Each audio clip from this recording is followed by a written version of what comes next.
Good evening, everyone, and welcome to another installment of TEDXcellence, the show where I'm constantly in search of better ways to be a man.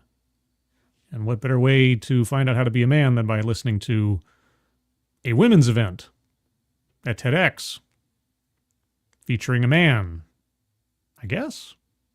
And I come to you live from Crater Valley on the moon with Dogcat Fox, a Pepperjack, and all of you. Good evening, everyone. Welcome again to Thursday, Terrestrial Thursday. Yes, we return once again to the wonderful world of off-brand TED Talks for education and enlightenment. You might notice that tonight I'm using the image of Captain Marco Ramius from The Hunt for Red October. And why is that? Well, because this talk has something to do with compasses and navigation, and I couldn't think of a better representation of navigating the travails of masculinity than Sean Connery dressed up as a Russian submarine captain. So that's why I did that.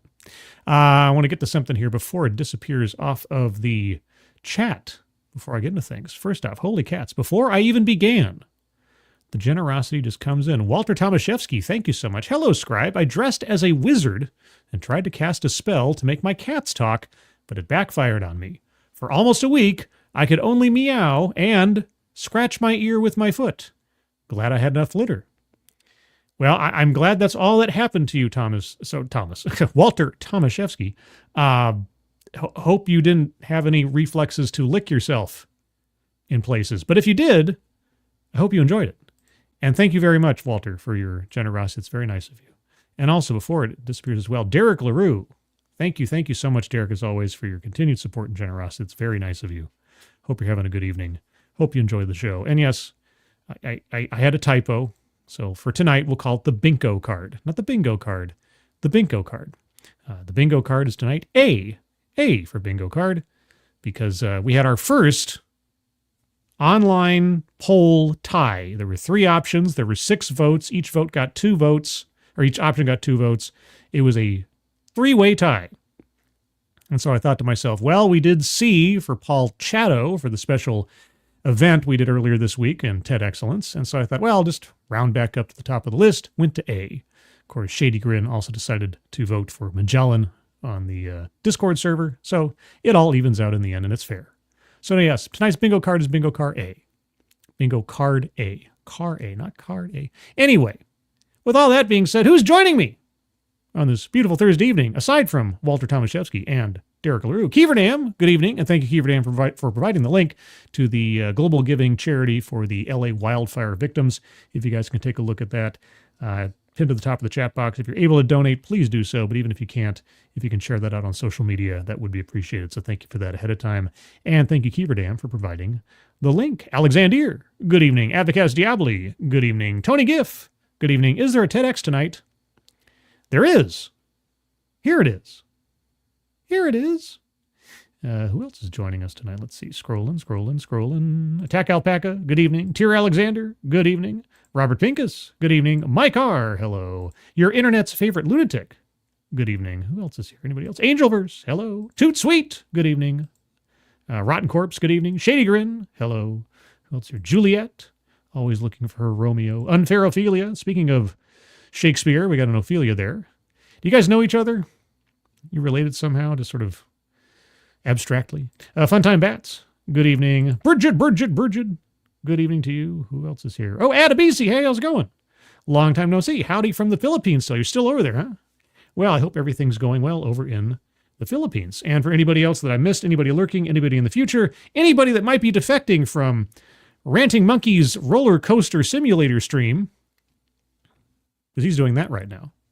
So if you're interested in watching, or is it a theme park simulator or something? Anyway, he's running his own little magical land of rides and candy and building restrooms into the superstructure of roller coasters. No, he really did that. He built a restroom into the superstructure of a roller coaster. I don't know why, but then he put a balloon stand right next to the restroom that was built into the superstructure of a giant roller coaster.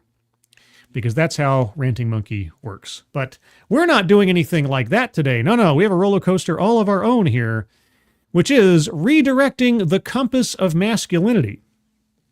Now, let's think about this for a second.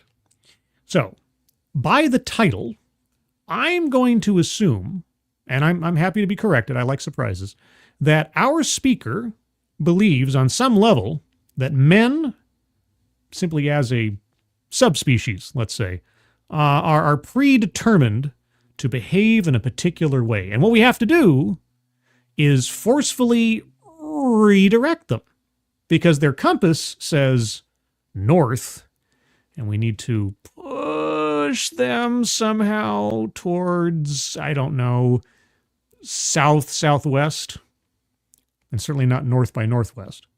That's my guess, that there's some inherent directional pathway urges type flaw in men that needs to be righted. The ship needs to be righted. So that's my guess. I guess we'll find out together. Also, Asan, good evening. But yeah, so get your bingo card A's ready. Anything else to mention before we get on? I don't think so. I think that's about it. So there's the introduction. This sucker runs 12 minutes exactly. And our speaker is, it's either BC Cerna or BK Cerna, purpose mentor, conscious masculinity coach. A purpose mentor. So not a life coach, but a purpose mentor and a conscious masculinity coach. You have to be conscious of your masculinity? I don't know. I suppose so. Am I conscious of my masculinity? Very much so.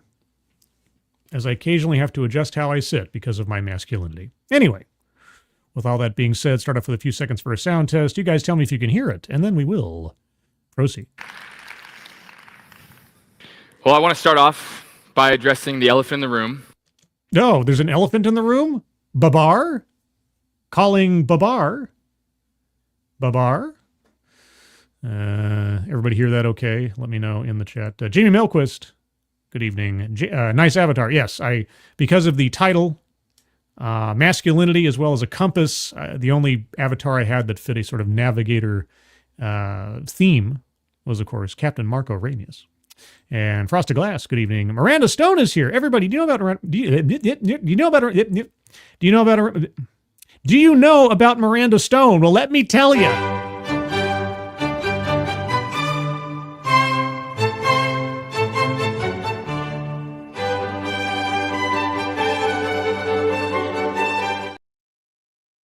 Boy, oh boy. Miranda Stone is a tongue twister. I imply nothing by saying that. Anal In, good evening as well. All right. So anyway, let's address the elephant in the room. King Babar. Which is me. Oh. Okay. Well, I'm not big on the whole like body positivity thing or something, but you really don't have anything to worry about, dude. So maybe get some help for that. A man on a stage at a TEDx women event. See, I was wondering about that. What are you doing here? And man, that guy's got, business in the front, party in the back. And how I'm a little embarrassed and ashamed to be up here because I'm at a time in my life personally where I believe we need to give as many microphones and stages to women as humanly possible. I'm gonna circle feminism. I don't know what it is. I just have the sneaking suspicion that I might as well circle it now. Circling feminism on the board. Also, I don't know if it's self-vilification or wretchedness quite yet by saying I'm a man at a women's event, but we might be getting there eventually, so we'll keep that in reserve. Remember, this is bingo card A, everybody. I'll go over the bingo card now to remind ourselves what we were listening for. We have Collectivize's own demographic. I'm pretty sure we'll get there. Systemic or institutional, possible. Sales pitch for product or service. Well, if he talks about being what was it again? It wasn't a life coach. I already forgot. It was something that was not a life coach, but was synonymous. Snuffleupagus. Okay, anyway, childhood or family anecdote, maybe. Diversity, equity, and or inclusion. Plays victim, possibly of his own masculinity. I guess we'll find out. Microaggressions or unconscious bias. Privilege, contradicts own point or fails to make argument. Patriarchy, I got a sneaking suspicion we might get there too. Deceptive statistics, economic disparity, possibly. If we get the wage gap in there, oh boy. Marginalized or marginalization, also possible. A list, white supremacy, word salad, self-vilification or wretchedness, again, we'll probably get there. Weightless example or non sequitur, attempt to coin new buzzword or buzz phrase, mind reading or assumes motives. I got a feeling. Benevolent condescension, I got a feeling. Anecdote that probably never happened, and lastly, leaves out vital context. So for sure already, we're only 25 seconds in. Free space and feminism. Let's proceed. And men like myself. Okay, collectivize his own demographic. Sure, why not? Circle in that one. And men like myself to take a seat and listen and learn and hear what the women are really trying to say. Okay, self-vilification or wretchedness, circling that one as well. Boy, oh boy, 4 squares, and we're not even a minute in. And it took me about a month to say yes to this opportunity, going back and forth with the TEDx team, sharing my opinions about that, and then them sharing their intentions and the heart behind wanting a man on the stage. So I said yes. Honored to be here. I'm sure you are. Redirecting the compass of masculinity is a story. Okay. Who is a man if he is not what the world tells him to be? Free thinker. Do I get a prize? Who is a man without his success, without his strength, without his story, without his silence? Without his silence? What? I've been on this masculine journey for about 36 years now. Masculine journey. I guess I've got a decade on him then in my masculine journey. Boy, oh boy, I wonder at what stage he's at. Is he past the soy stage? Still figuring it out. Obviously so. But when I was a young boy, I was handed a compass of masculinity. Yes, this is me. I'll take that as a childhood or family anecdote, circling that one. Boy, oh boy. Don't ask about the mullet. It doesn't seem like you really departed from it. I was handed a compass as a young boy. My society, my culture gave me this compass. Oh, okay. So you are blameless for anything that you did over the course of growing up. Society did it. Oh, okay. Okay. And it was pointing me in a direction of what masculinity looks like, what I needed to do to leave boyhood and enter manhood. I'm getting ready to circle plays victim. Getting ready. And it looks something like this. A lot of muscles, a lot of money, success, women. This is the story that I was given. And so I set sail to find out how I could become a man. Boy, set sail. Boy, I picked the right avatar tonight, didn't I? How to become a man. How do I become a man? I don't know. Take responsibility for your own actions. Be in control of your emotions. Don't let your emotions control you. Protect those around you that you love and are dependent upon you. Make your own way in the world. Something like that. I don't know. Things that come to my mind, reflexively. How I can obtain these things so I can be described as a man in my culture and in my society. And what I learned was the further I went towards these things that the world told me to be, the more alone, afraid, abandoned I felt. Okay, plays victim, circling that one on the board. Oh, society told me to do this thing. Society did. I don't have any choices of my own. Thank you, Frosted Glass. 1 twink only. Give me a twink, Vasily. 1 twink only, please. Yes, thank you, Frosted Glass. Yes, we're all here for the Hunt for Red October references. See how many more we can make over the course of this. I'll have to think about it. Let's see. Be careful what you shoot out in here. Some things don't like testosterone. I don't know. The further I went towards these things, the more I abandoned my truth and myself. Okay, so You're not interested in money, or it's not a priority. Okay, well, not everybody's interested in wealth. You're not interested in big muscles. Okay, not everybody's athletic or interested in that either. You're not interested in women.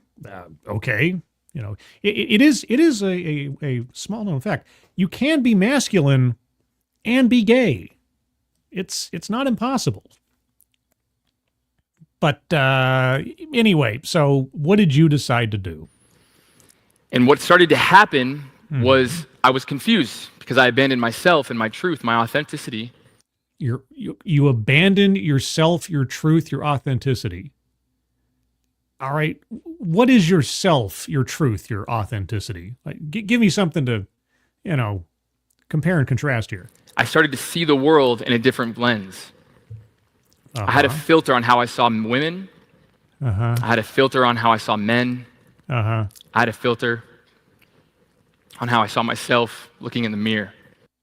Are you getting emotional right now? Yeah, not very masculine. No, but okay. You could always turn off filters. I hear they have that option on like Instagram or whatever. But the hardest part was... Oh, I know what the hardest part is. I've been a man 10 more years than you have. Oh, wait, sorry. Self looking in the mirror. But the hardest part was I had a filter on someone who was extremely close to me. Oh, was it a girl? Which was my dad. Oh.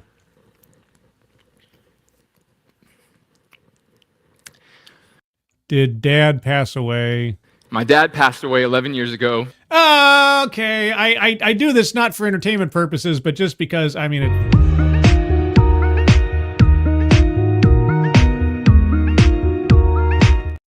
okay. Ay, caramba. Well, I mean, before we hear the story, I obviously sympathize. Myself, my sister, my mother, we've been through the ringer in the last year regarding my father's health, so I can't. There's no humor to be had here per se, but all the same. Kiever Dam, thank you so much. When he said men like myself, did he mean men such as him or men who are similar to him? I don't know. He hasn't quite distinguished himself as some unique category of man yet. Only by implication that he's not interested in the classical or stereotypical manly pursuits. So I suppose we'll find out maybe in relation to his father here. 11 years ago, you say. Okay, so you're 36 now, so you were 25 then. This week, a few days ago. Okay. And this filter distorted my reality so much that I didn't see my dad as a man.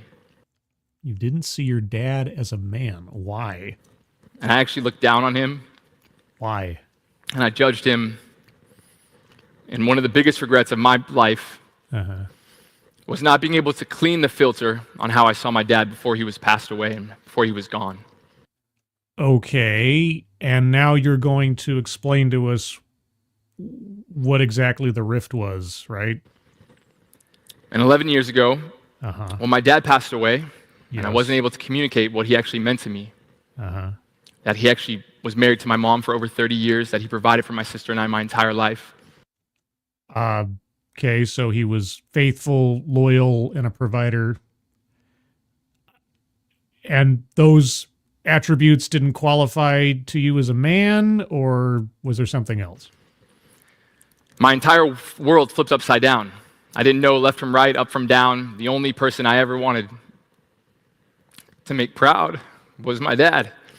Okay, all my previous kidding aside about his emotions, if I had to talk about my father in a way, I'd probably get a little choked up too. But I still don't understand what caused you at that time to not see your father as a man, or what was your interpretation of being a man that was so, countermanded, or what's the word I'm looking for?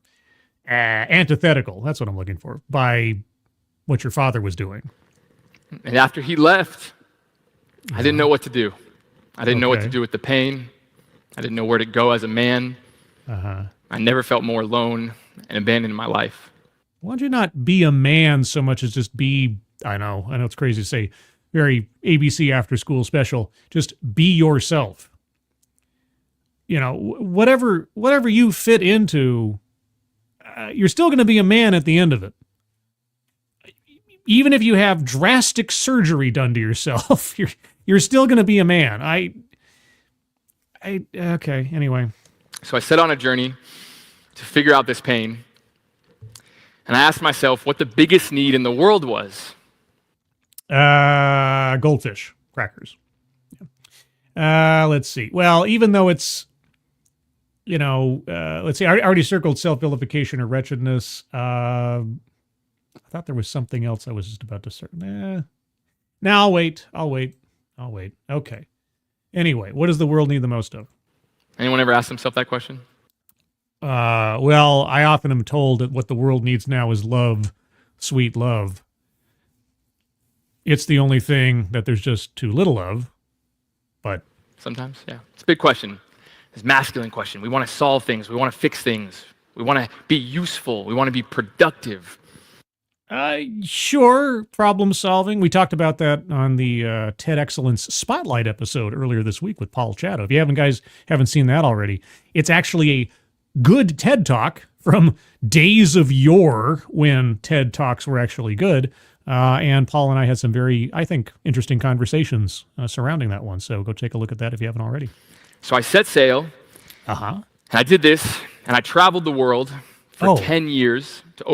You traveled the world for 10 years trying to find your masculinity? What was it, in a bottle tossed in the sea? 10 years to over 80 countries. Wow. And I helped as many people as I possibly could. Okay, so, I mean, not knowing the specifics yet, that's quite an endeavor. And what did you learn? Thank you. Oh, was that waiting for an applause line? Okay. Great. I'm still waiting to find out why you didn't consider your father a man previously. What comprised that lens you had over your father that caused you not to see his masculinity or something? We built schools, we built orphanages, we got clean water to children, food to children, empowered women, education to kids. Empowered women? Did you help any men out in the process? Or are they just like not worth your time? Did this for a decade. I even went back home to my country and I started working with thousands of high school kids. And I felt like I was bullied in high school. I never fit in. I never belonged anywhere. I wasn't good at sports or grades. And so I worked with thousands of high school kids. I even brought a group of kids here to Switzerland last a few summers ago. Oh, we're in Switzerland? I didn't know we were in Switzerland. Okay. And what I realized on my journey, my quest for manhood, of solving the world's problems. I don't think solving the world's problems is inherently a masculine pursuit. But, okay, sure, if that's how you want to see it, I guess. I don't know. Was the more I cared about changing the world, I started to notice I was avoiding changing myself. Okay.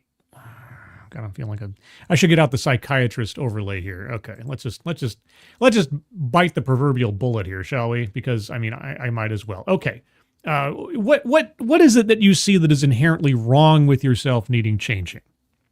You know, and that's not a recrimination. I mean, everybody, I think, should have some kind of, introspection and reflection on themselves to see, well, are there things I like about myself and things I don't like, and should I change this? Should I change that? Okay, what do you see as the flaws or the problems within yourself that required changing? And how did traveling the world and helping people lead you to these revelations? And so as I noticed my relationships in my life, the ones that meant the most to me, with my mom and my sister, with feminine partners that I had, with men that I had that were relationships, with my brothers. Feminine partners? You mean women? I was more isolated from them and distant from them, and I wasn't in integrity with myself. Okay, well, first off, this sounds like a you problem, not a masculinity problem. But why? And over again, I failed as a brother, as a son, as a friend to people. And what I noticed when I was out of integrity with myself, and although on the outside it looked like I was changing the world and helping a lot of people, I was really avoiding changing myself. Okay, out of integrity. Okay, all right. So, what is wrong with you that you felt needed to be fixed? And if you say masculinity, I'm not going to believe you. I'm going to believe you are still avoiding a real problem. Just like you were sort of abrogating your responsibility to society for telling you how to be a man. So what is your major flaw? And I was avoiding deep pain inside myself that I could not face. Well, I mean, the death of your father, or is there something else? So I masked it as changing the world. Okay. So how do I change myself? No, not how. No. What do you need to change? First off, you have to identify the problem. Then we can talk about how you work to change it. But you need to tell us first, what is it you saw as a problem that needed fixing? Well, I started with the surface. I knew that there was a behavior that was out of integrity with how I treated people that loved me most. A behavior that was out of integrity. This is out of integrity sounds like some kind of like self-help cultish guru speak or something. Adabisi, thank you so much. This guy is actively hiding something from us and himself. This speech is so coded. Yeah, he's talking about being authentic. He's talking about fixing something and being honest with himself about his behavior versus the people around him and everything. Okay, all right, I get that. Are we working up towards some clarity? Because if not, you know what happens. I have to circle leaves out vital context, and you don't want that to happen, do you, BC? In Switzerland? Or are you just being sort of like neutral about everything? You know, when in Rome, so to speak. And I knew with this behavior, I could see this behavior, and something was out of alignment with What behavior? What were you doing? it. But I had to figure out where the behavior came from. I'm just going to keep saying it. What behavior? What? And that was a story I was telling myself, a story I was giving people. What story? And the story played in my head over Yes. and over again, which created my behavior. And that And then the story third was? level No, was wait. the emotion. Okay, well, okay. Circling a list because he's giving us a list of layers of his personal onion or whatever, so fine. But both leaves out vital context and word salad are on the chopping block here. If he doesn't give us some details, toot sweet, if you get me. If you know anything about men, we're not good with emotions. You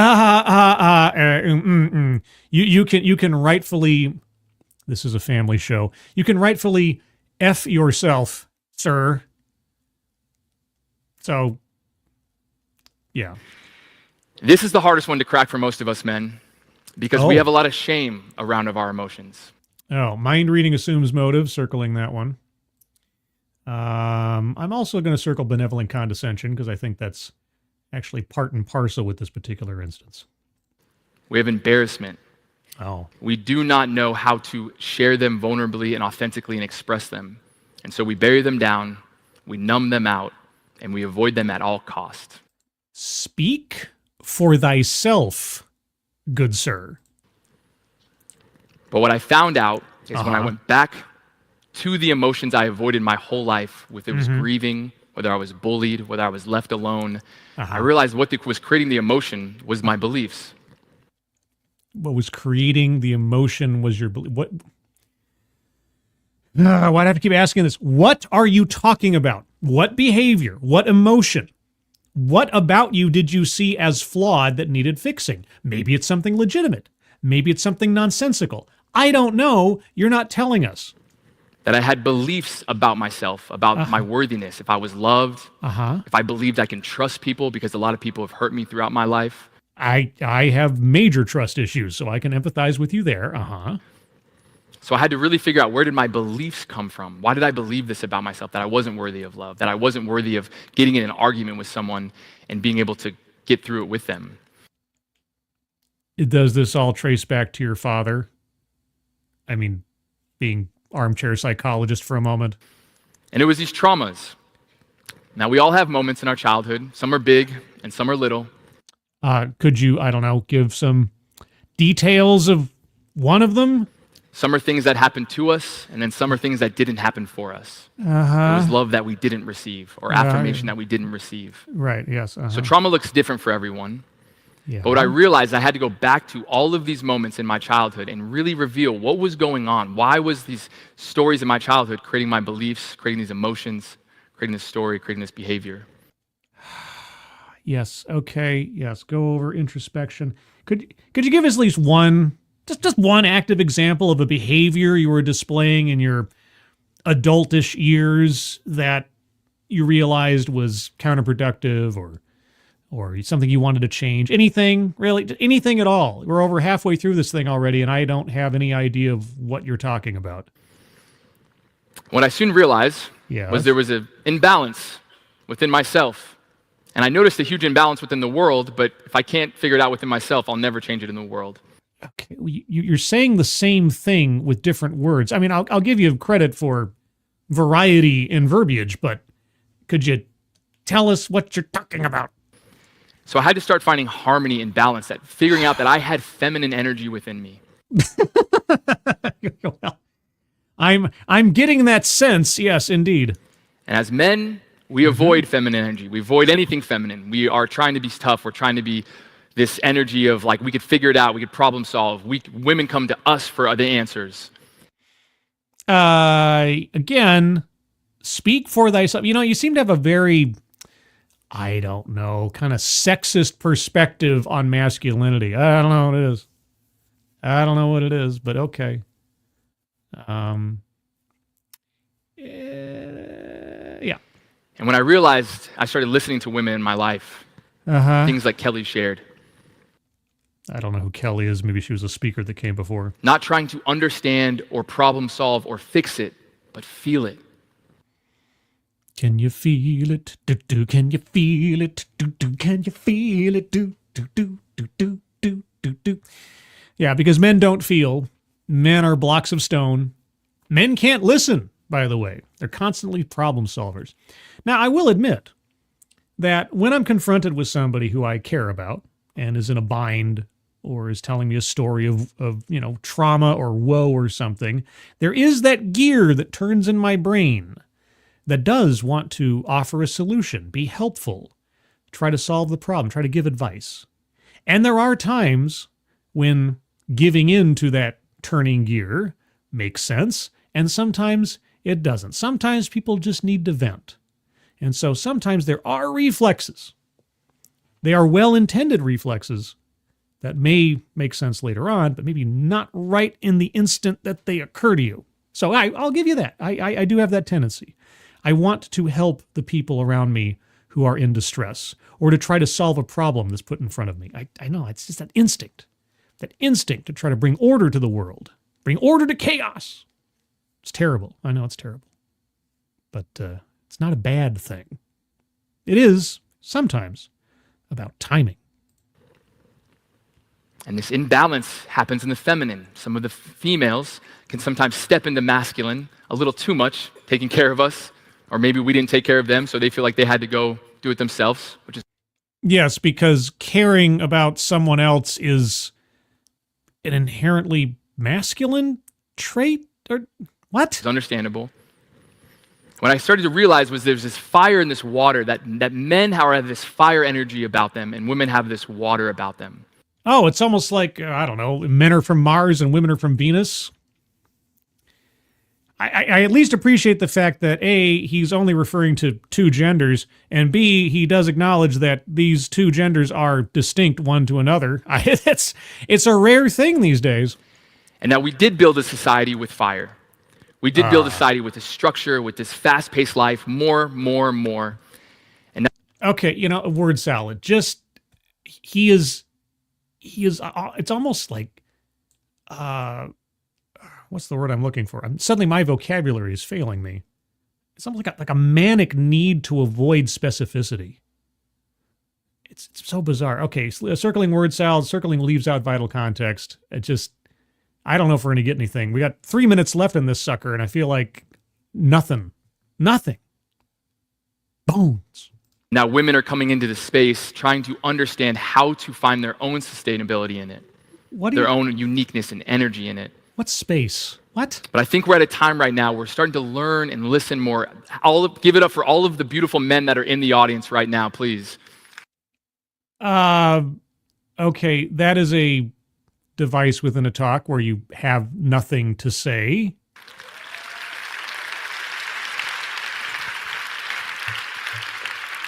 The celebration of all of the men in the audience. One of the most divine masculine things you can do is... One of the most divine masculine things you can do is celebrate good times. Come on. Or celebrate men like it's raining men or something. Of the men in the audience. Yeah. One of the most divine masculine things you can do is be in this group, to listen, to give women the attention. Yeah, because men, because, you know, men, generally speaking, have absolutely no reflex to give women attention. And women, of course, never seek attention from men. One of the most divine things I can do is give women attention. Well, hell, I guess I'm practically godlike at this point. Find that harmony, to find that balance, to find that peace. And so I'm hoping, I'm praying, we give new men a new compass. Okay, you have to describe the problem before you offer a solution. You have to compare and contrast. What behavior were you displaying that you found to be problematic? What did your father do or not do that caused you to see him as not a man with this lens you were talking about earlier? What are you talking about? Pointing in the right direction. Men can have a compass pointing here. Where? Switzerland? Towards honesty. Oh. Yeah, because as we know, men are inherently just a bunch of lying jerkwads, which is obviously just endemic amongst men. What the fuck are you talking about? What the fuck is this? What the fuck is this? Right? Also, isn't it a little bit ironic, don't you think, that he's talking about honesty and he's not telling us anything about his own story to back up whatever gobbledygook he's babbling about here? Admit to your sin. That's what you have to do in a situation like this. You know, if you're being honest with yourself, if you're being honest with your audience, you would tell us, okay, everybody is fallible. Doesn't matter your gender. Everybody's human. Everybody makes mistakes. Everybody finds things about themselves over the course of their lifetimes that they don't like about themselves. You know, and whether they know the root cause or not, most of us, not all of us, but most of us have a certain level of human empathy and compassion and a conscience. So we can sometimes tell, sometimes belatedly after the fact, you know, I acted like a real jerk in that situation. If you're being honest with yourself, then sure. And it sounds like at some point you stopped and said, boy, howdy, I really don't like that part of myself. Let me not tell anyone what it is. Let me gloss over it with a bunch of pseudo-intellectual self-help gobbledygook to make it sound like I'm really deep and introspective and have some kind of wisdom that's denied every other man because they're not me, because I'm sitting on a mountain somewhere with such enlightenment. And just not say. That way I can keep my options open. I guess.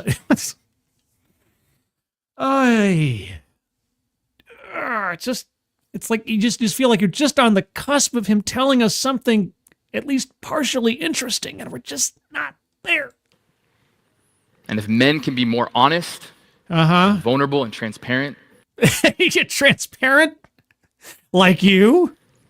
They could sit in rooms since the beginning of time, men have sat around fires and shared what they're feeling and what they're going through.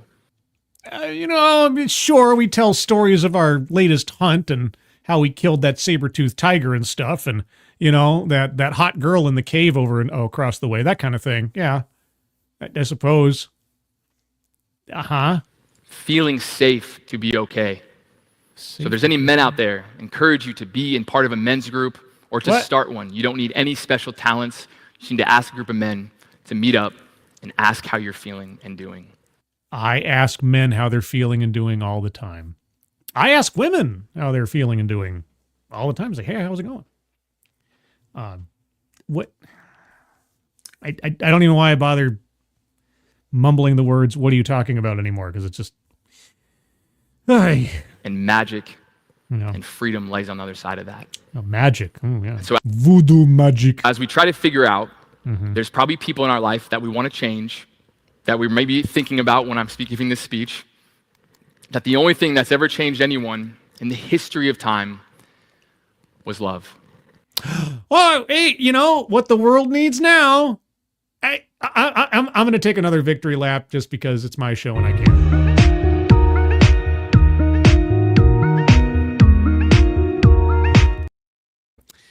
Okay. The only thing that has changed anyone in the history of time was love. What? No, violence never changed anybody? You talked about trauma before. I'll talk about my trauma for a second. How about you guys want to hear about my trauma? Sure, we got the psychologist couch out here. My trauma. Okay. When I was very young, and throughout most of my childhood, honestly, my father was a perfectionist with me. Anything that I screwed up, I got recriminated for, sometimes with very loud words. This made me very, very cagey about screwing things up. I gained a complex. His violent words, his mean temper, caused me to become kind of a perfectionist on the one hand, but also fearful of making mistakes. And one way to avoid making mistakes is to not even try. And I'll tell you, that is something I am still working to overcome in my adulthood. Now, maybe, I know that my father loves me, all right, but his behavior at the time, his actions at the time, did not feel like love. Now, I've come to understand where his behavior was coming from now in my adulthood, because his anxiety disorder was visited upon me in my 20s, when suddenly both myself and my sister, about the same time, suddenly had the same kind of thing, the same kind of uncontrollable thoughts and anger and emotions and anxiety just kind of overcame us, and we didn't have any control over it, and on. And suddenly I realized what my father had been going through. I suddenly had a terrible, uncontrollable thing happening to me, and you know what it caused me to suddenly experience? Forgiveness for my father. Even though everything I'd gone through growing up was still embedded in my brain, I couldn't get rid of the kind of reflexes and self-doubt and everything else that some of the things that he did engendered in me. Suddenly having something terrible happen to me caused me to forgive him. And it completely changed how I saw him, completely changed how I saw my childhood and him as I grew up and everything else. So, I was changed not by love in those instances, but by trauma. It depends on what you do with these experiences. It depends on what you do with this knowledge and these revelations. Change can be good or bad. The cause for change can be positive or negative. But you, the individual, it's up to you to take whatever comes your way and make the best of it as you can. There you go. That's Scribelight's life coaching attempt. Anyway, thank you, Frosted Glass. Lassie communicates more clearly than this guy. Timmy, did someone fall down the well? There's a snake in my boot. Anyway, thank you, Frosted Glass. Yeah, this guy, if he's a life coach or whatever his title was at the top of this, I'd love to know what his rates are. And so if everyone can close your eyes, take a deep breath. Okay. And I want you just to take one more deep breath. Oh, now there's a piano. Do you have a piano player off to the side? Beautiful. Beautiful. Breathing? It's beautiful. And I want you just to picture that one person that you feel like you want to change. And And the only reason you want to change them is because Yeah. you love them. Who do I want to change because I love them? Well, yeah, that's the easiest answer. Easiest answer. At least in my moment right now, this person I want to change the most in the world right now.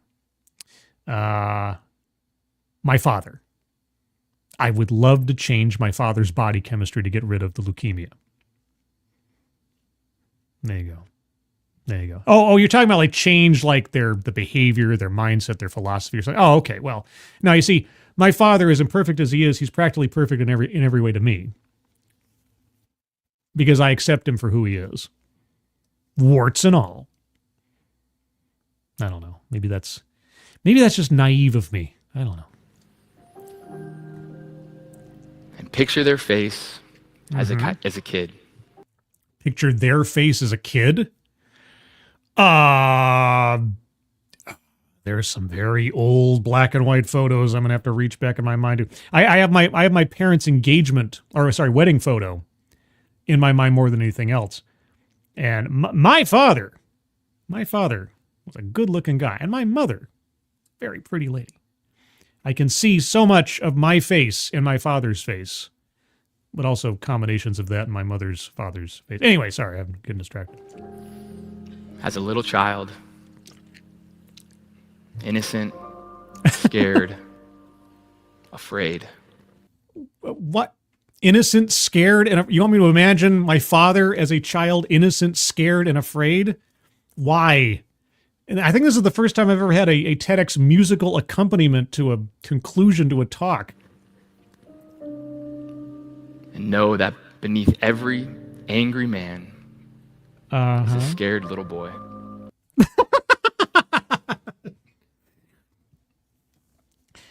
Okay, are you talking about yourself right now? I have to assume you're talking about yourself. What did you do? What did you do that has made you so penitent? I really would love to know. And is it something honestly terrible, or is it something that's relatively minor to anyone from the outside, but that you've just ballooned into some big problem? I have a feeling we'll never find out. One more deep breath. Open your eyes.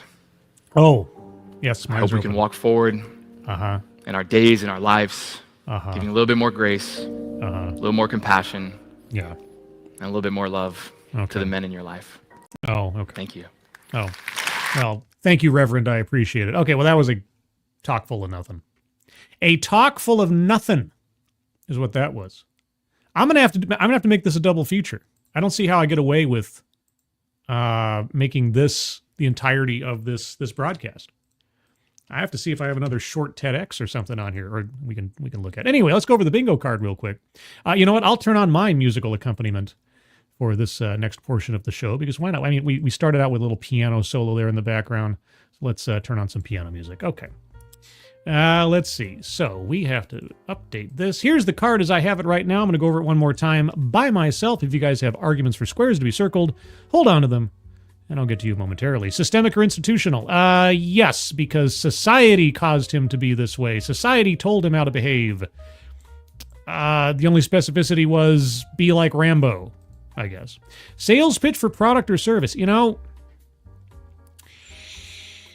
the only reason I'm going to circle this is because it put his, like, little titles at the front. What was the... No, I already closed the window on it. What was his business title again? What was it called? Hold on. Pardon me one moment while I switch things around. What was it? What was his title again? Purpose Mentor. That's what it was. Purpose Mentor. It was right on the opening card. So since that was kind of a business card, you know, I'm going to say sales pitch for product or service, because that seems appropriate to me. I think after all that, and all the gobbledygook sounded so, you know, life coachish. Purpose Mentor. Diversity, equity, and or inclusion. Well, he did talk about having equal time for women on stages and men and something. A little bit.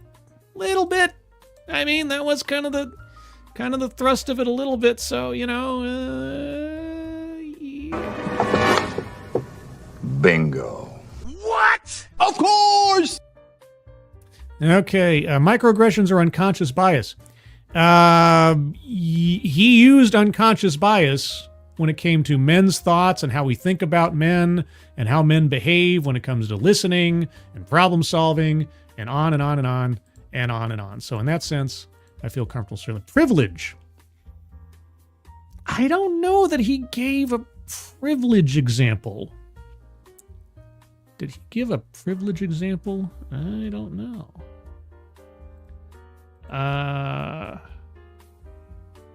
Let's see. Oh, by the way, hold on a second. Mike R., please play a Hunt for Red October bingo stinger. I used to have one. I got rid of it because it was too long and it sounded so off to me for some reason. I used to have one where it went like, give me a bingo facility, one bingo only, please. And something, I don't know, I forget why I got rid of it, but I had it.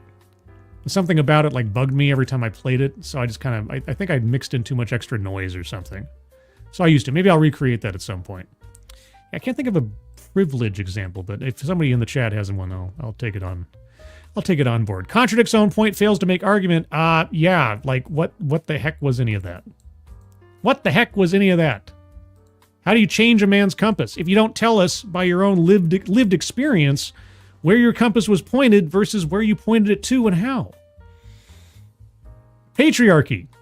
I mean, at least in spirit, if not specificity, men sitting around a fire and telling each other what to do and how they feel, and men should do this and men should do that, and or criticizing the patriarchal, impulses in men, I suppose. Deceptive statistics, he never gave us any. Economic disparity. I was surprised he didn't talk about the wage gap, but it didn't happen. Marginalization. I don't know that came up. White supremacy, you never talked about race. Weightless example or non sequitur. Yeah, what was the lens that you put on your father? Why did you see him as not a man? What exactly was the issue? Why bring that up? It's so significant to bring up your father and his passing and why you didn't have the chance to say what you wanted to say. Well, what did you want to say? How does that play into this? I don't know. Attempt to coin new buzzword or buzz phrase. I didn't hear anything new. And lastly, anecdote that probably never happened. I don't have any doubt that his father passed away. I don't have any doubt or reason to doubt that he spent 10 years traveling the world with some organization, I'm sure, doing, works here and there and otherwise. And those are the only anecdotes that he brought up as far as I can tell. Everything else was just implied, so there wasn't anything else to cling on to. So anyway, I totally missed that by circling this, that, and the other. There was a second bingo. There's a second bingo on the card. That was my bad. Bingo. What? Bingo! Yeah! Of course! Yeah, diagonal, B down to the O. So 2 bingos so far. And with that, if you have arguments for squares to be circled, put them in the chat now. I'll scroll up a little bit, see if anybody has anything, and then we will proceed. Your internet's favorite lunatic. He didn't have the balls to state his position, did not make an argument. Yeah, more or less. Like, I was kept waiting. What is the point of this? Where are we going? What is the problem that you are offering a solution for? I don't know. Let's see. Suzanne a la Richard. A waste of time, if not for chat and our jokes. That sometimes is the case with TEDx's. There's more benefit to analyzing and waiting for and trying to figure out the quality of the argument than maybe the argument itself. But we might have a part 2 or a double feature here in a moment, so we'll see. This wasn't even the blah I call coach talk. None of this changed my views on anything. I learned nothing of value. Yep. That's the dice roll with these things. Advocatus Scribelite, if only you would change the bingo card to add lens, like was suggested Tuesday. That's true. If I had lens on here, as Paul Chato mentioned, then we would have had at least one extra square. Oh, man. But, it's not very often that lens comes up, as far as I can recall. Let's see. Asan, privilege. He has the privilege to take 10 years, travel the world, and find himself. It doesn't sound like he was resting on his laurels. He was working for his supper on this one. So I don't know how privileged that is. But if anybody else wants to back up Asan or you have another angle on it, I'll take it under advisement. Derek LaRue, I doubt anything he says. Too much soy sauce. Well, he didn't see. he is still not being honest. He is not practicing what he's preaching. And it sounded a lot like a preaching session because he's talking about transparency. He's talking about honesty. He's talking about, identifying those things that cause you to behave the way that you do. And yet, for some reason, he's either unable and or unwilling to actually speak about those out loud. He's still running away from his own problems. So yeah, no, his credibility is low based on his own standards. Assassin the Great, privilege. Got to be very privileged to be able to travel the world on other people's dime. Well, again, it sounds like he was effectively singing for his supper, so I don't know how privileged it was if he was doing manual labor and other kind of outreach type stuff in the meantime. So I don't know. Is that privilege? Or is that, charity? Frosted Glass, anecdote that never happened. He said he had relationships with women. Well, no, he said he had relationships with feminine partners, which he didn't say women. So I don't know. It might not be. I mean, aside from his mother and his sister, I don't know. Mike R. Scribelite, men are always listened to and given deference over women. Privilege. Oh. No. Yeah. And. It's a double bingo square. Oh my God. I had a dog and his name was... What? I had a dog and his name was... Bingo! Of course! Oh, won't somebody please? Bingo. B-I-N-G-O. Okay! Right? There you go. Double bingo. Oh my gosh. Sass the Gray, that was Peace Corps virtue signaling. Yeah, well, I think even if you're in the Peace Corps, it's not really a privilege. You are affecting a service. You are working for your living, so to speak. So, but either way, privilege is now circled. Let's see. Binko. Yes, Binko, because a farmer's dog put a copyright claim on me. That was the joke for my typo earlier. Derek LaRue will never let this down now. Never let it go. Because Derek LaRue is like the elephant in the room. He has a long memory. I think. Or maybe I have a short one. I don't know. Susannu, I'd be doing a federal level criminal background check on him given he brought up kids. Oh. Yeah, I don't know. Oh, here we go. Economic disparity. He talked about helping poor third world people. Oh, that Plessy single helping one. Oh. That's right. You are correct, sir. That's right. Yeah, no, that's true. Economic disparity. Good job. Fair enough. All right. Any other arguments or squares to be circled?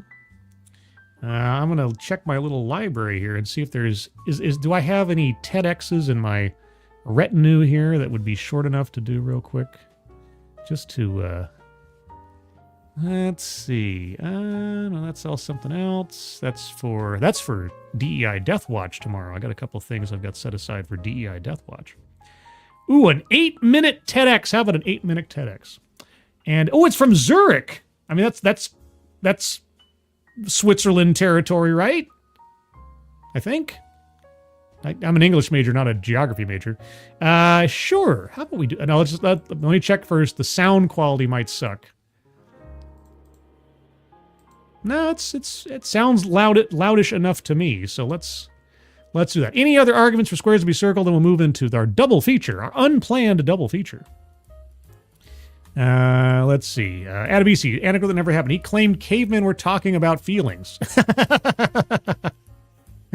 I don't know. I don't know how self-reflective and psychological caveman got. But that's hell, why not? It's my show. It's true. That's true. All right. Fair enough. And Bingo. What? Bingo! Yeah! Of course! And Mike R. Hold on. Mike R. Women are never taken seriously. Marginalization. Oh, yeah. Yeah, no, that's... Yeah, there was definitely a theme of, men here and women need to have more attention and be given more space and listened to and so on. And okay, all right, I'll allow it, as it were. I'll allow it. And with that, Ooh, that's a bingo. Right? Yep, and I think only the trifecta of deceptive statistics, white supremacy, and attempt to coin new buzzword buzz phrase, which are not in there. You're not going to convince me elsewise of any of those. Yeah, that's gonna. I think we're about done. But let's move on. I'll change up the colors here so we can have a secondary bingo using the same card, a different color. I think I'll go for orange this time. Let's see here. Let me take this and that and move this over here. Let's see if this works. It does. Okay, so we have a second bingo. Second TEDx talk. Do I want to change the overlay to something else? Sure. There we go. Something homey. I don't know why, but homey don't play that. This one is called how. Hold on. Let me find it again. Let me make sure I get the title right here. How gendered toys are keeping girls out of STEM. So we'll move from a masculine perspective on the world to a decidedly feminine perspective on the world, because here I treat the genders equally. That's what I do.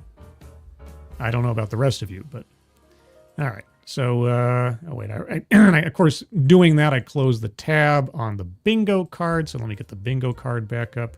Apologies for a moment while I fill the dead air with my rambling. Okay, there we go. All right, so let's find out how gendered toys keep girls out of STEM. Is she going to bring up the Barbie doll from the 90s, the talking Barbie doll that said, "Math is hard," which caused a whole kerfuffle back then that it was sexist and discouraging girls to get into science and math and such? Let's find out. No, I don't want the music. Just get to the talk. There we go. Oh, long walk. Okay. Long pause. And also, while I take that long pause, the pause that refreshes, let me turn off the music. Okay, proceed. Would you give this to a 5-year-old girl for her birthday? Yes. If she liked dinosaurs. How about that? If she liked robots. Around 30% of workers in STEM are women. Okay. Around 20% of C-level positions in the technology sector are women. Okay. You're not possibly going to imply that the negative space between these disparities is sexism, are you?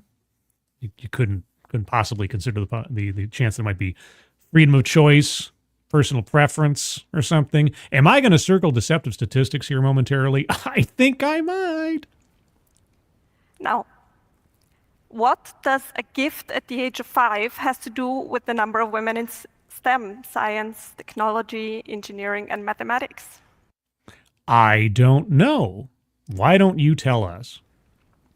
Let me start at the beginning. That is, unless you're a Quentin Tarantino script, that's usually the way things go. Is this a boy or a girl? I'm going to say girl. You know why I'm going to say girl? Because A, the baby has an earring. I don't know. I just, generally speaking, you don't give earrings to boys. Unless they're pirates. Is it a baby pirate? To be fair, I don't know the right answer neither. Then what? I know the right answer. The child has an earring and is wearing pink. Now, does pink inherently mean that the child wearing a pink shirt is a girl? No, but if I have these two clues together, I have an earring and a pink outfit, I'm guessing that that's not an accident on the part of the parents. So I'm going to say girl. But I'm sure we all had a guess in mind, right? If you don't... Okay, sure. It's completely ambiguous. Nobody knows. It's a mystery of the universe. And?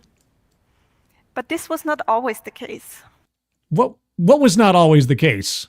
Sometimes in the 20th century, manufacturers and the marketing industry realized that they could sell a whole new set of clothes, books, toys to wealthier families if they were marketed differently for boys and girls. The kid has an earring. She's got an earring stud. It's a girl. What are you talking about? Suddenly, a brother and a sister didn't want to read the same books, play with the same toys, or wear the same clothes. Are you kidding me? My sister and I were always like, I mean, she'd play with my action figures. I sometimes played with her. What? Okay, if you say so. Pink for girls. Uh-huh.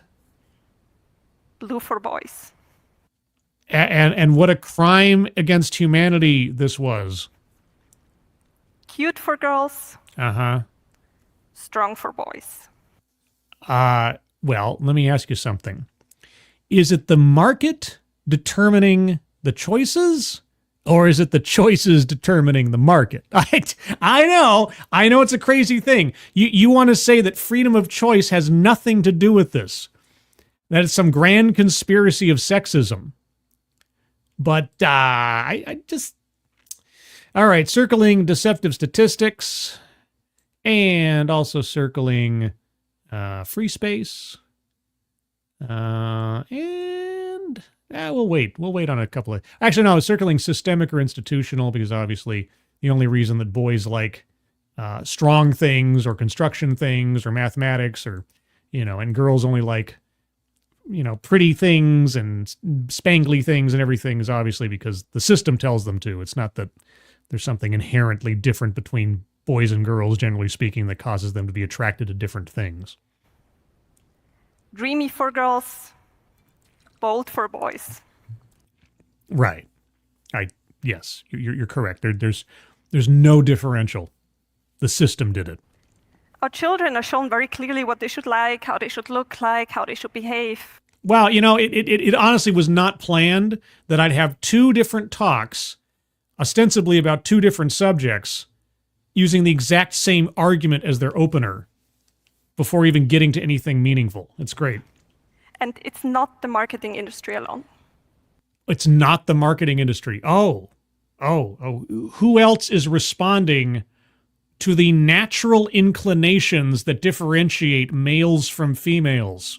Parents and caregivers support the message, either consciously or unconsciously. Oh, unconscious bias. All right, well, I will circle that one. Unconscious bias on the board. Where did I put it? There it is, up there. With all these green circles in the way, I have to look a little bit harder to find them after I've already circled them. You might now say, this is just how it is. Girls are cute, well-behaved, they don't like analytical topics. Girls are well-behaved and don't like analytical topics. I've had some pretty crazy exes that would completely defy that notion, but okay. They want to play with unicorns. Yeah, and Winnie the Pooh pajamas. I tell you what, women love Winnie the Pooh pajamas. Or blankets or sheets and stuff. Winnie the Pooh, oh man. And dolls, and not with robots and dinosaurs. In general terms, you're correct. My question to you, is it nature or nurture? It's a strong helping of nature along with encouragement from nurture. But it's not assured one individual to the next. In 2017, the BBC did an experiment with adults. The BBC did an experiment on adults? How unlike the BBC. Jimmy Savile. They brought in 1-year-old boys and girls and swapped their clothes. Oh, wait. Oh, sorry. Did she say adults? Or did I miss? Wait, did I miss something here? Wait. Maybe I misunderstood. Maybe it was her accent. With adults. You said, wait. No, she said adults. Wait, what? Or nurture. In 2017, the BBC did an experiment. Oh, with adults where they took kids and switched their clothes around and the adults had to determine who was a boy and who was a girl? With adults. They brought in 1-year-old boys and girls and swapped their clothes. Uh-huh. So the boys would wear dresses and the Uh-huh. girls would wear shirts and dark blue pants. Uh-huh. Then they asked the adults to play with the children. This is already... No, you know what? I believe you. This does sound like a BBC type experiment, Jimmy Savile. Now let me cut the story short. Please do. The adults' picks were based on the assumed gender. Okay. And the picks of what? So the child in a dress got to play with the soft toy and the doll, and the child in boys' clothes got to sit in a car and play with a robot. Oh, obviously we're missing some information about this experiment. So you took 1-year-old kids, you swapped out their clothes with decidedly, or at least implicitly, male and female, and then you brought in some stranger adults who obviously did not know these children at sight, so not their parents, and then you instructed these adults to give toys to the children. Do I get that? How would you now answer the question? Is it nature or nurture? What? I don't, okay. No. All right. Leaves out vital context, circling that one. I'm going to circle feminism. I'm also going to circle patriarchy because obviously it's society. And good. What? I don't know, lady. With the complete lack of other information about this study you were talking about or this experiment, what were the instructions to the adults? You're not telling us? Okay. Our children encounter stereotypical behavior towards them from a very early age. Uh-huh. And it goes throughout their whole childhood. Really? Every single child falls into this? There's no deviation. There's no variance. How is it then that 30% of, tech jobs or whatever are held by women? How is that number even that high? I mean, if that happens to all women and all men, then I mean, I don't know. I mean, how many men are there in healthcare positions compared to women? Are toys keeping men out of healthcare? You going to answer that question? I don't know. Thank you, Adabisi. Did she say what her expertise is? I don't recall, and I don't know that it said so at the top. Where are we at on this thing? 3:11. Ooh, I could start singing a song just then. Let's see. Did it say full spectrum Congress House Zurich? Yeah, welcome to the Congress House in Zurich. Yeah. Would you like to touch my monkey? Okay, so it just gives her name. Eva Parthos Santos. And then I think the date after that, October. Yeah, so I don't know what her expertise is. I don't think she's mentioned so far. So anyway, we were at 3:11. Whole childhood. Around the age of 3 to 5, children start paying attention to belonging and gender identity. Do they now? You know, I usually, when I hear somebody say, you know, starting at the age 3 to 5, usually it's in an instance of talking about racial identity. They say something like, oh, children at age 3 to 5 start noticing difference. And that's why you have to start teaching them when they're young not to be racist. Because somehow they've equated noticing difference with putting a value on differences. And so that's when you have to inject the indoctrination. But in this case, gender identity, the difference between a boy and a girl, eh? They want to be part of a group. Yeah, I was friends with kids of every stripe and both genders when I was a little kid too. It was crazy, I know. research has shown that at that age, the label of a toy is actually more important than the toy itself. The label of the toy, 3 to 5, they're reading labels? I mean, maybe they're just wunderkinds or something. So if you put a new toy in front of a child and say, this is a toy for boys, the boys will be more inclined to play with it. Until they get bored with it, if it's not a toy for boys or not, something that keeps their interest. Hello, little one. This is a toy for boys. And you put a big fluffy unicorn doll in front of the kid. And the kid's like, ugh. And he goes and plays with a dinosaur. And you take a dinosaur and put it in front of a girl. This is a toy for girls. The girl's like, yay. Because it's an animal. And girls like animals. In general terms. Oh no, what do you do then? I know a 5-year-old girl, and she has an older brother. You know a 5-year-old girl, and she has a older brother. Okay, so this is completely anecdotal, all right. She wants to be just like him, so she wants to be part of his group. Uh-huh. And that's actually more important than belonging to the girls' group. Oh, so in this instance, if the boy is interested in STEM, is that a good thing, or is she betraying the sisterhood? Now she's a very strong and independent person, but guess what? She's a child? She likes climbing, she wants to be a football player. She does not want to wear dresses. Okay. And she's trying to emulate her brother. She looks up to her brother. She idolizes her brother after a fashion. I'm sure that this notion will follow her throughout her entire life, and nothing will change. Ever. At all. If it was up to her, she would wear her football jersey to every occasion. Okay.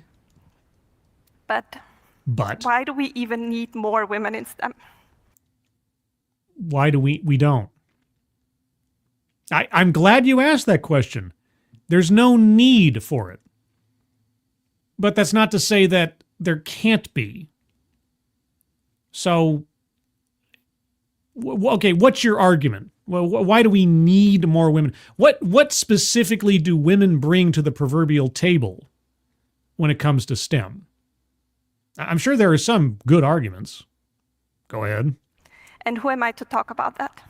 Yeah, exactly. We had a question in the chat. Like, exactly what is your expertise? Where do you come from on this subject?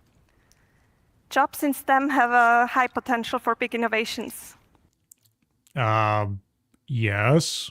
And they're very often well paid. Sometimes. I mean, technically I'm in STEM. I don't make nothing, but I'm not making big, so what? So balancing out the ratio between men and women is not just a question about diversity. Diversity! Oh my gosh, circling diversity, equity, and inclusion. And I'm also going to circle economic disparity, because that is also coming in here. Okay. It is also an economic necessity. No, well, economic necessity. A necessity, you say. Why? I mean, if all the jobs are being filled in STEM, by either men or women, then all the economy that can be gained for society is being gained by a person contributing to the economy. So what matters it, the gender of the individual? Many companies experience a shortage of qualified professionals. Why is gender a qualification? And we, as a society, dismiss around half of the population from when they are born. Horse hockey. Anecdote that probably never happened. And also mind reading assumes motives. Circling those two. Absolute nonsense. Now, I will say that depending on what country and or culture she's talking about, she could be right. I mean, I think we can all stop for a moment and think of certain countries and certain belief systems that are rampant in places that would inherently devalue a woman's place in society and in the workforce. So if she's talking globally, then maybe I could extend some benefit of the doubt. But if she's talking in general, not so much. In my career as a project manager for software development projects, Wait. You're a project manager for software development. Wait. That's my title. I mean, it's a fancy title, but wait, did she program manager? I'm a program. Wait. The population from when they are born. Yeah. In my career as a project manager for a project. No. Sorry, she said project man. I'm a program. There's a difference. There is a technical difference. No, I'm not a project manager. I'm a program manager. I'm not even sure what that means in the long run. That's just a fancy title I got. But no, a project manager is definitely higher up on the food chain. Yeah. For software development projects, I was very often one of the only women in the room. Oh no. And? Today I have 3 daughters, and I want them to sit in a diverse room when they grow up. Okay, so you don't see diversity anywhere beyond surface level. Diversity equates to gender, full stop. So in any room that you're in, and you're the only woman, that room is not diverse. So you're a sexist. Call me shocked. Now, I'm sure some of you think we always say we need more women in STEM, but look at where we are. Did I already circle mind reading assumes motives? I did circle mind reading assumes motives. But look at where we are. Nothing changes. Nothing changes? Well, I don't know. What was the percentage of women in STEM 30 years ago compared to men? I don't know the answer to that question off the top of my head. I'm sure I've looked it up before. Tell me. If you ask me the reason why nothing changes, I do ask you why nothing changes because you're the one giving the presentation and making the argument. So you tell me, why does nothing change? Is because we start too late. We start too late. Too late with what? Giving girls dinosaur toys and robots? We raise our children with the idea that STEM is for boys. Speak for yourself. We then say, oh, there is not enough women in STEM. You know, my sister and I were raised before a lot of this, and especially before the mass media of it, this whole push to get girls in STEM, right? Even before I think STEM was really a common phrase. My sister ended up going into far more technical things than I did when she went into college. I went for an English degree. She went in for broadcasting. So she learned about mixing and video production and all this other stuff that was far, far more technical. I went and wrote stuff, made up stories and things. And then I ended up in a relatively technical field. And she ended up in a relatively, let's call it, paperwork field. I mean, anyway, it's in either way. So none of this means anything. None of what you're talking about is hard and fast rules for anything. Your individual mileage may vary from person to person and family to family, but these aren't determinative factors. Being a girl or being a boy does not mean you will end up in a particular field. The likelihood that you will, sure, the average. But then you also have to take into account what are female priorities in life as they age. Where do their choices take them? Into long, drawn-out careers in technical areas? Or maybe they reach a point in their life where a decision has to be made about raising a family. And then as far as what are well-paying jobs, well, if you are a man and you have a wife and you have a kid or 2 or 3, you have to provide for them. So you aim, generally speaking, for a job that pays enough to support your family.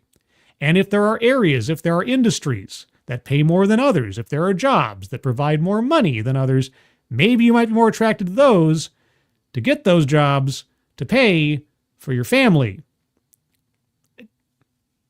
But anyway, none of this says that a woman is disallowed from going into technology, as you've already shown with your own statistics.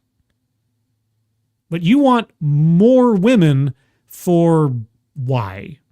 The aesthetics? Because you think that a disparity inherently indicates an inequity? I think it's probably that last one.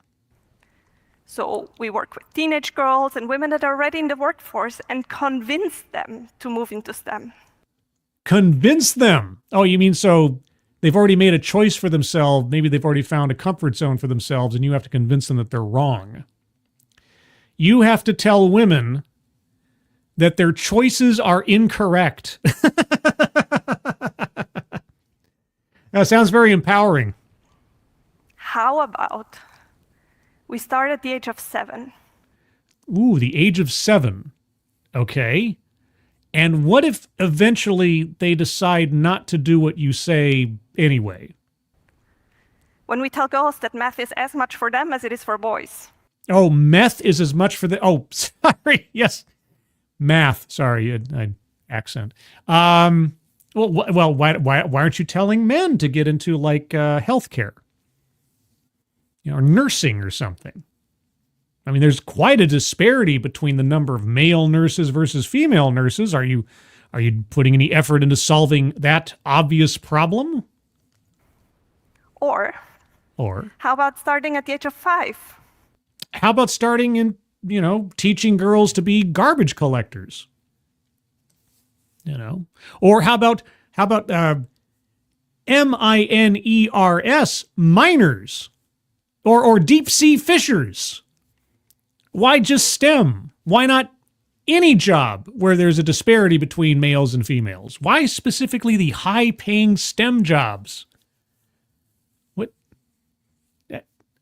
I don't know. Maybe I'm seeing some not so unconscious bias on the part of our speaker. When we bring a robot to a girl's birthday party. I don't know. Is the girl interested? Usually you buy a gift for someone based around something you know about that person and what they might enjoy.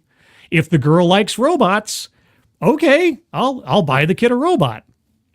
If she doesn't like robots, I'll look pretty foolish buying her a robot as a gift that she'll ignore and not do anything with, that probably her brother will pick up later on and have fun with. Or how about even starting at the age of 1?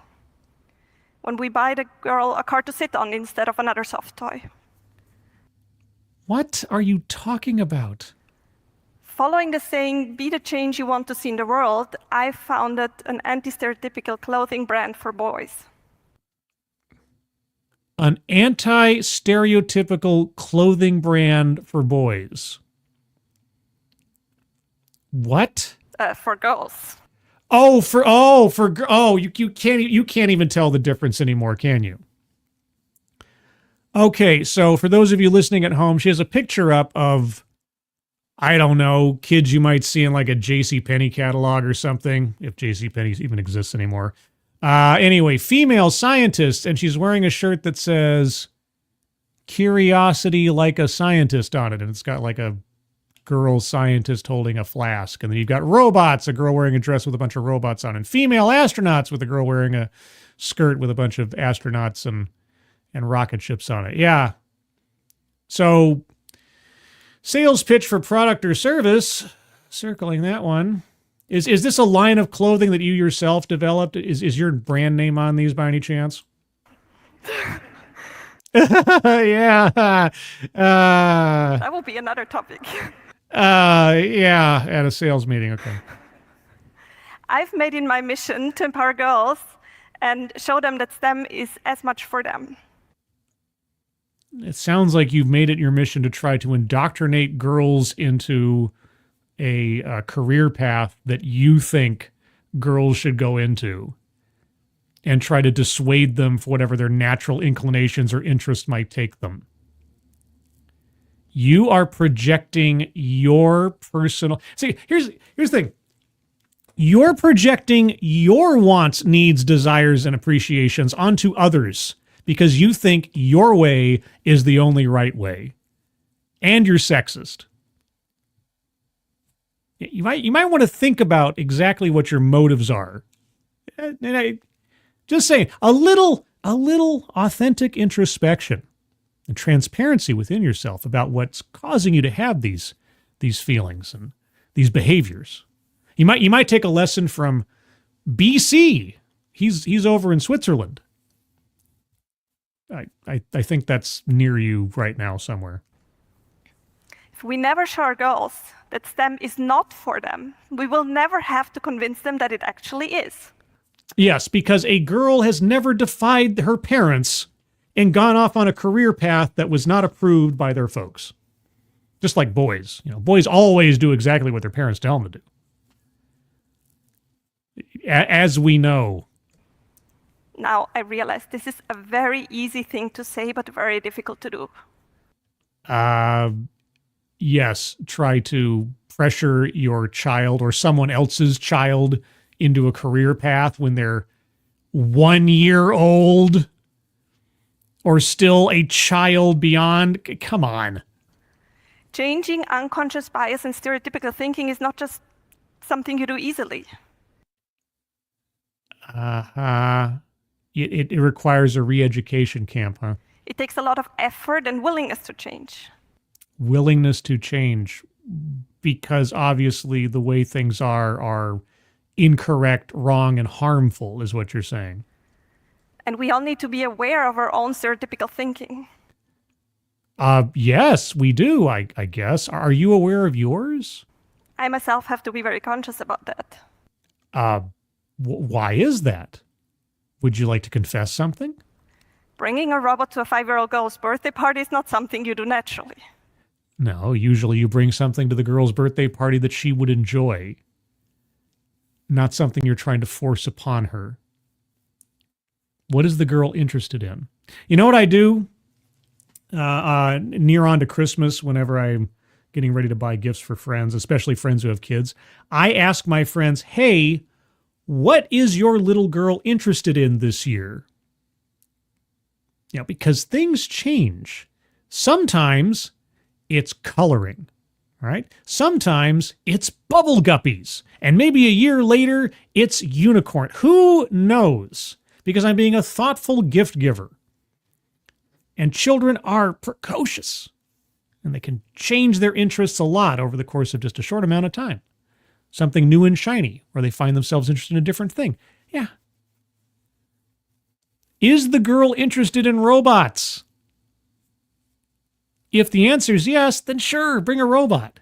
If it's not, why wouldn't I want to encourage her natural inclinations?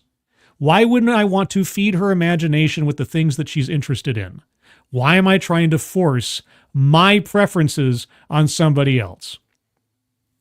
Because I'm not doing it for them. I'm doing it for me. You know the old cliche of a guy buys his wife a bowling ball for her birthday?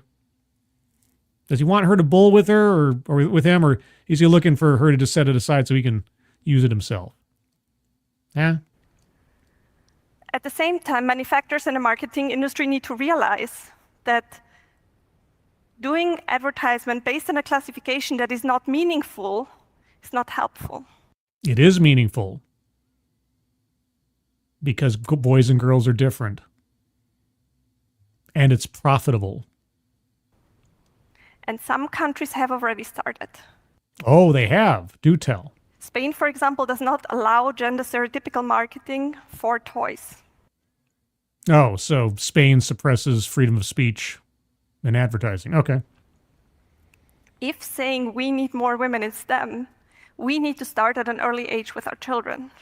Okay, well, what is the demographic split in STEM in Spain then, between men and women? I mean, if they don't allow gender stereotypical advertising and toys and stuff, then obviously Spain must have a, 50-50 split in STEM fields between men and women? If they don't, then why bring that up? I don't know who decided that robots are for boys. Boys did. I do know that girls can like them just as much. You're right. They can. Just often not in the same proportion to boys. I'd wager, and I know this is kind of goofy to say, I'd wager that it's probably something like a 70-30 split between boys being interested in robots and girls being interested in robots. I wonder if that kind of ratio would find its way anywhere else in the course of a kid's life as they grow up and find a career. I don't know. I don't know. If we let them. If we let who? Again, what is your kid interested in this year? Oh, she's really into robots.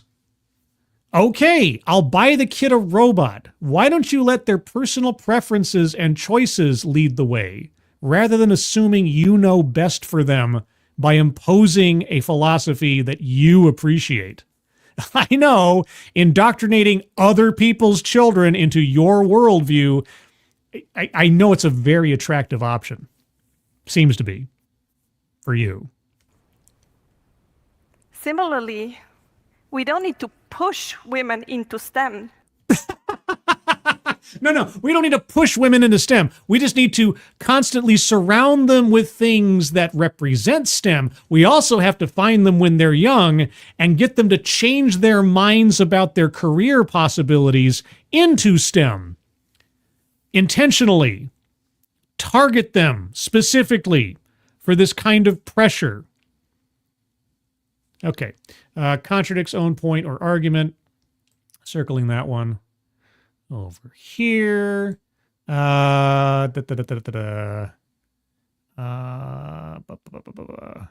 sure there are others I can circle, but my brain's blanking at the moment. And also, there's let me get it here. Come on, StreamYard. You can do it. You can do it. Where'd it go?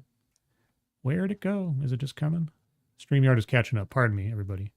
1 second. There we go. Adabisi, thank you so much. Her phrasing and accent makes me think villain. Yeah, like a Bond villain or something. It's like, it's like, you expect me to you expect me to make my little girl go into STEM? No, Mr. Bond, I expect you to die. Something like that. And which is perfect because I got Sean Connery on the screen. Hey-o. We need to stop discouraging young girls from exploring the field. What do you mean we, white woman? What are you talking about? So let's normalize giving girls all options available. How about normalize giving girls what they're interested in and let the chips fall where they may so they can make their own choices? Whether that option comes in the form of a bold t-shirt, a chemistry kit, or something as simple as a toy robot. Thank you very much. That's it? That's it. Wow, that was... Okay, well, anyway, there you go. That was... Are you convinced? Boy, howdy, I know I'm convinced. I'm really convinced. Anyway, let's go back to the ye old bingo card. And let me click on that, update that, and then I will also turn the music back on just for the heck of it. All right, so we're going to go with the bingo card one more time here by myself. If you guys have arguments for squares to be circled, hold on to them, and I'll get to you momentarily. Collectivize zone demographic. Yeah, women and girls, girls in STEM, girls like me, etc. and so forth. Of course, circling. That one, childhood or family anecdote. I don't think she ever talked about her family or her childhood. She talked about other people's kids, and so on, but I don't think she gave one of her own. Plays victim. Oh yeah, she was in a room all by herself. She was the only woman in the room, etc. and so forth. Yeah. Yeah. Okay, circling that one. Privilege. I mean, there definitely was the implication of the privilege of having these jobs and everything because you're men and women are discouraged from doing these things and obviously so on and so forth. And yeah, so as a result. Ooh, that's a bingo. Right? Yeah! Got our first bingo on this one. Moving on. Marginalization. I think that's pretty much part and parcel with girls being dissuaded from joining these career paths and not being given all the robots that they want. And Bingo. What? Bingo! Yeah! Of course! Of course! A list. Did she give us a list? I'm sure she did. Somebody's got to remind me. White supremacy. She never brought up race. Never brought up race. White supremacy is just the odd man out on this one. Word salad. I mean, I understood what she was saying. It just didn't go anywhere. I don't know if that technically means word salad or not. Self-vilification or wretchedness. No, I didn't get that. Plays victim, sure. But that she was the bad guy, no. Weightless example or non sequitur. The clothing, giving a girl a robot. It just, like I say, that's not how rational people think. As far as I'm concerned. But of course, maybe I'm biased. I guess you'd have to. Bingo. What? Of course! Attempt to coin new buzzword or buzz phrase. No. I didn't hear anything new there. And lastly, benevolent condescension. Yes, that, girls need to do this, and obviously girls have no interest and they can't make up their own minds, and we have to force this upon them and so on. So circling that one. So there you go. That is the card as I have it. If you have arguments for squares not yet circled in orange, mind you, put them in the chat now, and I will entertain them. Advocates Diaboli, that BBC study is non sequitur. I think we already covered that one, didn't we? Yeah. They just tricked adults into playing with them with toys, plus none of that would answer the nature or nurture question she's going on. That's also true. So, yep. Good point. Let's see. Scribelight on the first talk, masculine journey, new buzz phrase.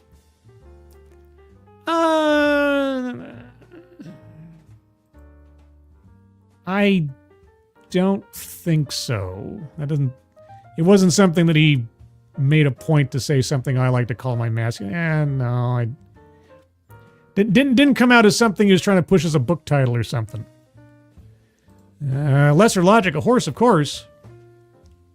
Horse is a horse, of course, and you can't talk to. Actually, I like to go for corpse is a corpse, of course, and you can't talk to a corpse, of course, unless, of course, it is the corpse of the famous Mr. Dead.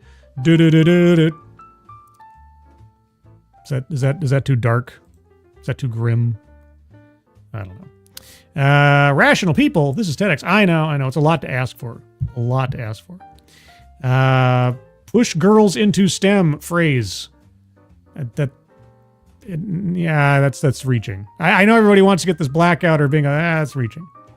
My duty to my kids is to teach them resilience and to learn on their own. Yes, teach kids how to think, not necessarily what to think.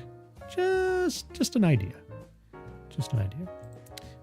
You can talk. It's just not going to talk back. What? The corpse? Oh, the corpse, yes. The corpse is the corpse, yes. Scarlett, his entire story about his masculine journey to find himself. Yeah, but he didn't say, the title of the talk wasn't like my masculine journey, and he didn't. Yeah, no, I don't think that's a buzz phrase. It didn't sound like something new. He didn't say something I like to call. It just sounded like a descriptor more than a buzz phrase. I know you're reaching. I know you want that. You want that extra double bingo or bingo or whatever. No.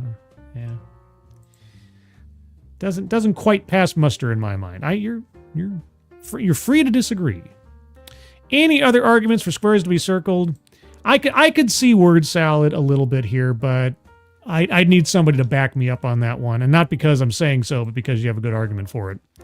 Because you really didn't go anywhere. And childhood or family anecdote, yeah, again, if she talked about herself, she talked about other people's kids, like, oh, I know somebody who has a little girl as a brother and that he likes to climb trees and rocket ships and robots and things, but any other arguments, anybody? Give another second here. I am over time a little bit. I need to start thinking about bedtime. I got a busy day tomorrow. I got a busy Friday. I got Midnight's Edge in the morning, and then I plan on doing a DEI Death Watch episode later on in the morning, and then I have an appointment I have to be at in the afternoon. I got a busy day tomorrow. Susanoo, it was mostly do this because I feel you should. Yes, it's all her projecting her own insecurities and everything else onto other people's children, right? She feels out of place in a room where there's not a bunch of other women. So she needs other women around to feel comfortable because she's an utter and absolute sexist. I think that's basically it. She wants to be able to encourage people to fill a room so she doesn't have to be around a bunch of men, which might imply some kind of trauma or something in her past where she feels uncomfortable around men. I don't know. But, I can speculate because even though I'm not a psychiatrist, I do own a couch.